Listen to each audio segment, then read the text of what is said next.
right, so here's the point of being me today. Point of view.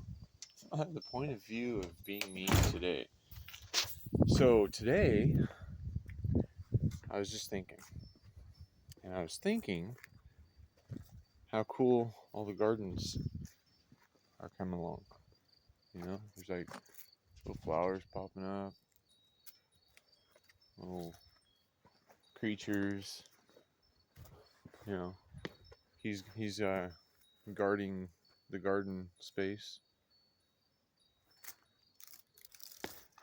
Got my I got a couple projects here, right? I got that van for just a couple $100 on an estate sale, and this has just been a pile of parts, lots of parts, pieces of steel, and some of the steel wasn't even like good steel. I mean, it's like, like there's bolt holes in it, and there's I mean, this is like an apocalyptic vehicle that I've been able to put together with recycled materials, I mean, because like almost everything on this has been used somewhere else, and I got it for a good price. So anyway, we're just going to come over here and kind of check out some of the gardens and stuff, talk about a few things, because I was talking with somebody yesterday, and it seemed like they were in kind of distress. And so if I see somebody in distress, I mean, it's just it's shouldn't we try to help people if we're given the opportunity to help people, if we've been presented some awareness or an idea that maybe they don't hold yet, it could help them, it could give them an aha. And when we have an aha, sometimes we don't stress over what was happening, right? So this is the apocalyptic ashram, Hawkshaven, where chaos, like this table, right? Who has a table right out here in the garden with all that junk on it, right? But sometimes I get donations of things, and that's where they end up until they go to where they're supposed to be. And anyway, we were talking, and we were talking about things, about real life, and that's one of the things that I've noticed is there's a lot of people in distress, distress, and stress is number one killer. Number one in the world killer of human beings is stress. Because a lot of people handle their stress with alcohol, and then they drive around and they hurt somebody, right? Or they're drinking so much that their liver quits on them. Or they're doing other drugs to escape from what's going on, right? And when they want to escape from what's going on here, we're sorry, it's probably a little crazy for the viewer here. Hi there, chickens. How are you? So,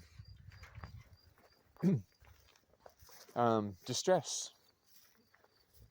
So, I tried to cheer her up a little bit. I said, hey, if there wasn't so many things going on, it'd be a pretty boring place to live, right? And I kind of laughed and agreed that I'm like, back in the 80s, in the 70s, it was pretty boring. I mean, we really had to be creative in how we lived our life, or it was really boring. And I mean, in like, okay, like, so like that vehicle right there, that's a 1979 Ford Bronco, and the canoe is from about the same era. And those things, they still work. Oh, they just work. They always work. I mean, if I had the keys, well, it's just, I don't know. I don't know if I have a video of this thing or not yet, but I don't think so. That's what we got to do one day is got to make a video of this and going out in the canoe because, oh, and like, so you have a vehicle old like this, and if you invest in just old stuff, you can get what's called a collector vehicle plate. And you see that the year tab, there ain't no year on there. No year, right? Because that year is permanent registration. And I can only occasionally drive it for my leisure. That's the stipulation behind having a collector vehicle. But I mean, if I go up to the lake for my leisure and I use my canoe that doesn't require any tabs or any registration or any, it doesn't have any rules because I'm just using it to float. It's a personal flotation device, right? Your boat should be your personal flotation device too, right? But that's one of the things that people stress about is they stress about all of the things in life that they have to pay for to exist. Oops, it's not covering up there. So, what if, I'm going to set you up here that where we can talk. Get a rock as a support. One of these days, I might have a better setup going here. Okay, let's try that. All right. So, what are the things that cause stress? Right? Stress is sometimes expectations of other people to be who we think they should be, and they're not being that. Or sometimes stress is um, the fear of not being able to have the things that you feel you need to be happy, right? Or maybe the stress is a trauma because somebody who's close to you isn't showing you love, right? Or sometimes stress is um, it shows up as is depression, right? And in depression, the things from the past is where our energy is still going. And sometimes stress shows up as anxiety. And so our energy is focused in the future of what might happen. What are we afraid of happening again to us, or what might happen? It's just the what ifs. Well, how many of those what ifs have we gave our time and energy to that didn't actually even come true? They only happened in our mind, and we only did it to ourselves. Nobody else was actually involved in our suffering. Now, I can see suffering as unavoidable if somebody has you locked in a cage, or um, they've got you physically restrained, right? But when the suffering is coming from ourselves, we need to see if there's maybe like a malware present in our operating systems. Our mind, our the way our mind is working. It should be. I think if you were to ask every little child, and we're all still little children, right? I mean, I'm still learning and growing. I still don't know everything. I don't know everything. So I'm still a child in a way. I mean, I'm self-responsible. But I mean, even kids can be self-responsible. I mean, and I see little kids in foreign countries. I mean, they're hunting their food, they're cooking it up, they're serving the adults. I mean, they're working in sweatshops so somebody can have $27 Nikes, you know. Let's get off that tangent. Focus on the future can can promote anxiety. Focus on the past can promote depression. But when we learn how everything is happening for us instead of to us, and when we can be present with that right now moment, So like right now, if I were to ask most anybody, I think they can agree that four things that they would like to have in their life, in their living life experience of who you are right now. They would like to have health, happiness, peace, and abundance. And so if you can control that with you, which I hadn't always been able to control that. I wasn't always healthy. I wasn't always happy. I was polluting myself with alcohol, and I was seeking entertainment that would take me away from my just, I guess, disdain for life. I mean, there's a whole lot going on in our world today that causes a lot of struggle for a lot of people. I mean, Fred Flintstone. I mean, I remember him as a kid. I looked up to that guy. I was like, wow, he built his family a house that is never going to burn down. Oh, and maybe Fred didn't even build it. Maybe it was Fred's great grandfather that built it and has just handed it down generationally, because he built it out of rock like they do castles. And for thousands of years, a rock home can stand. For thousands of years, it can provide shelter. For thousands of years, it can, and maybe even longer. I mean, it's just been thousands of years so far, and I mean, they're still standing. That's like that old Bronco I showed you just a minute ago.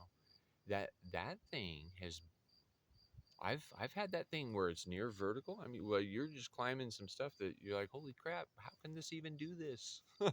you know, and and and and it's sat out in the rain. It's never, I don't think it's ever sat in a garage.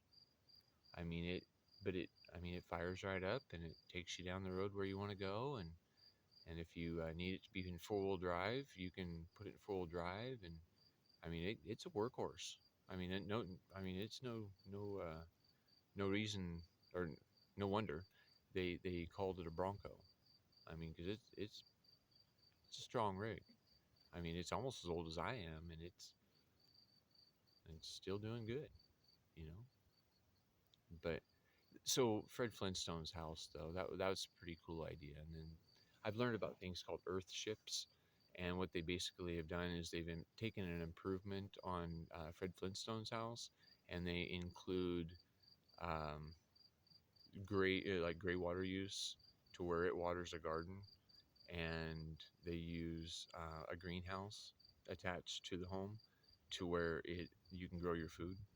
Right, you can grow your food indoors year round.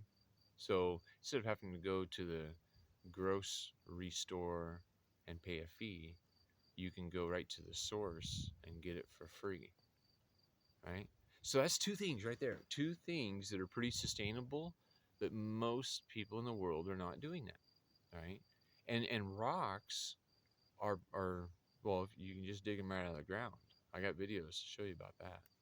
And if I knew how to do this stuff better, do the editing stuff better, I'd put it right there. I'd put a little clip right here, right, where you can click on it.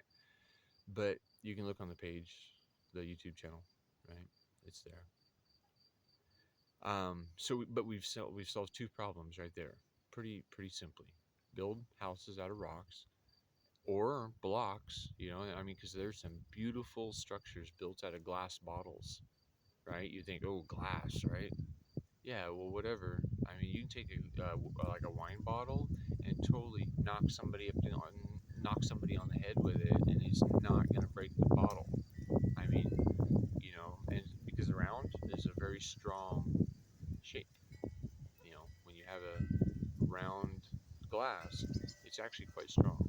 And then when you use that as a filler, you're putting concrete and copper in between it, and that's what's going to make it really strong and inexpensive to create sustainable shelter.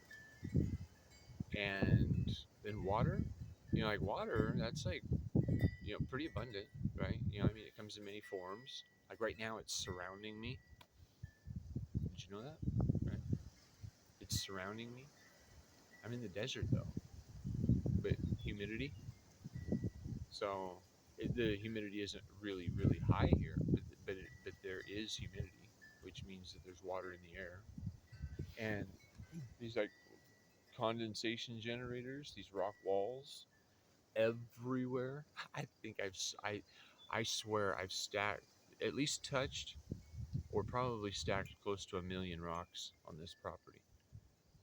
At least if we talk about each time I have to handle it, because every rock is handled about 4 times before it gets placed or as it's being placed, and then we hope somebody doesn't bump into them with a vehicle or something, because then they just fall down.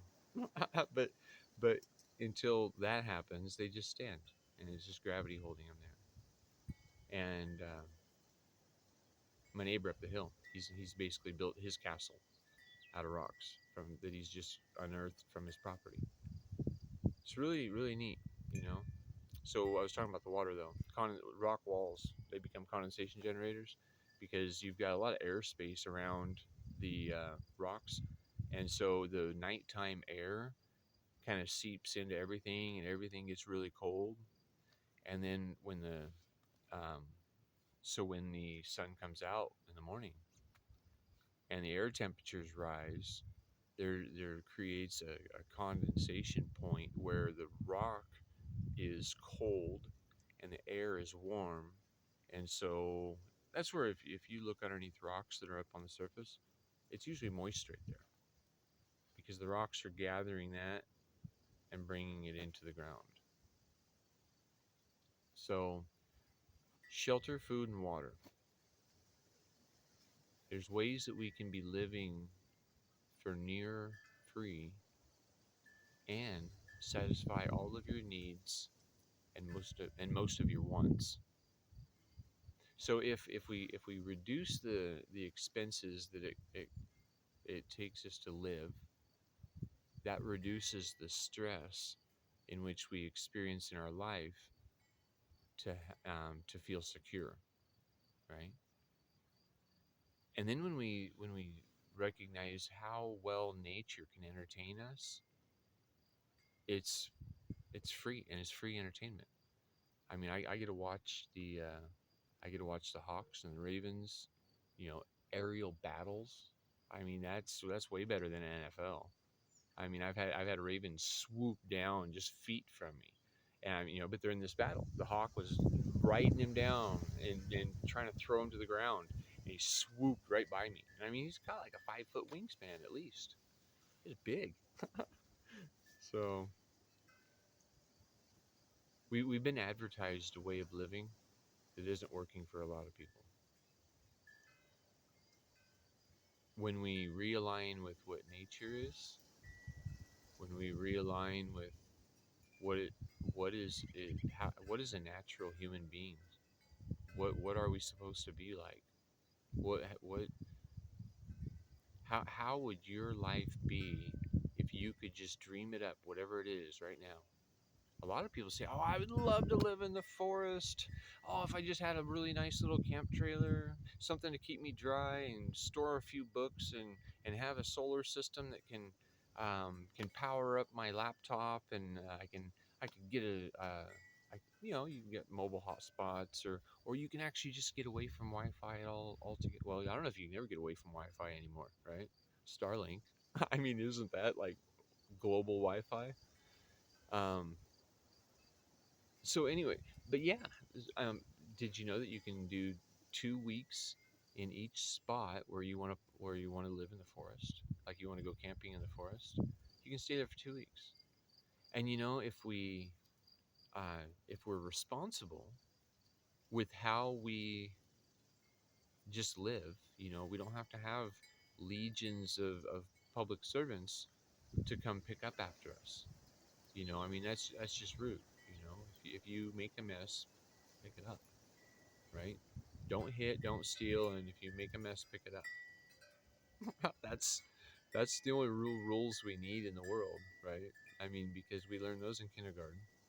It's like, oh, if it's easy enough for a 5-year-old to understand, it should be easy enough for a whole nation to comprehend, right? trying to control each other. And so there's a lot of stress. And there's people who are struggling who don't want to struggle. So then they do things to make themselves happy at the expense of others. Right?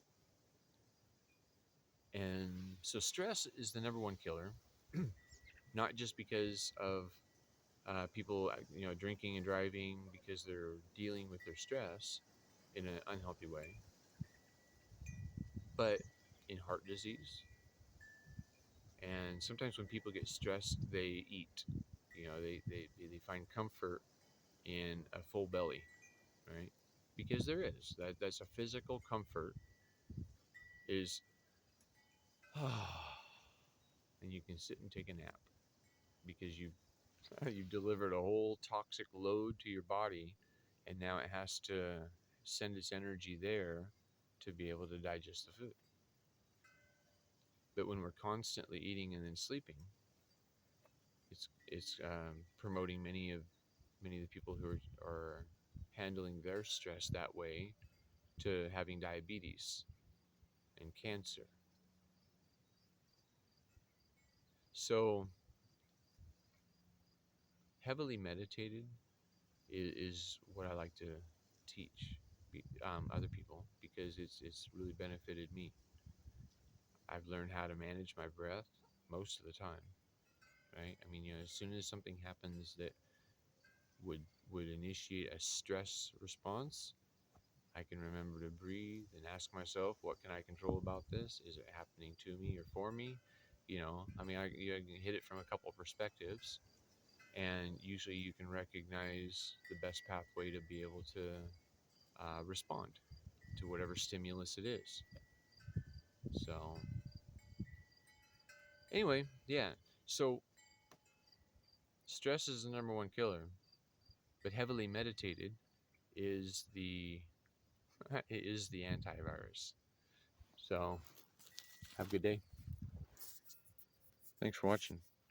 And if you like what I got to say, right over here you can hit subscribe, and right over there you could go check out a guided meditation that introduces you how to meditate and gives you the tools